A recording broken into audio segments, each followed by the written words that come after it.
দেখেন পৃথিবীতে যখন আল্লাহ তাআলা এই পৃথিবীকে মানুষের উপযুক্ত করে তৈরি করলেন, সূর্য কেন দিলেন, চন্দ্র কেন দিলেন, হ্যাঁ কেন রাতে ওই চন্দ্রের নিজস্ব আলো নেই কেন, সূর্যের আলো কেন ওখানে রিফ্লেক্ট হয়ে আমাকে চাঁদে আলো দিচ্ছে, এটা হচ্ছে একটা এমন আলো যেটা আপনার ঘুমের ক্ষতি করে না। সূর্যের আলো ঘুমের জন্য না, কাজের জন্য, আর চাঁদের আলো ঘুমের জন্য, এগুলো বুঝতে হবে।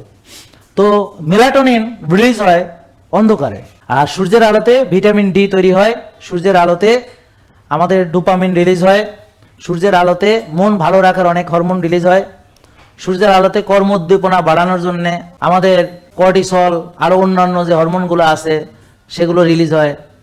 আমরা এপিনেফ্রিন, নর এপিনেফ্রিন, অ্যাড্রেনালিন, নর অ্যাড্রেনালিন, অনেক কিছু নাম হয়তো আপনারা শোনেননি, কিন্তু কেউ কেউ হয়তো শুনেছেন। তো এগুলো আরও অনেক কিছু দিনে রিলিজ হয় সূর্যের আলোতে, যেগুলো আপনাকে কর্ম উদ্দীপনা, কর্মস্পৃহা বাড়ায়, কর্মঠ রাখে, কাজের জন্য উৎসাহ দেয়, ইন্সপায়ার্ড করে।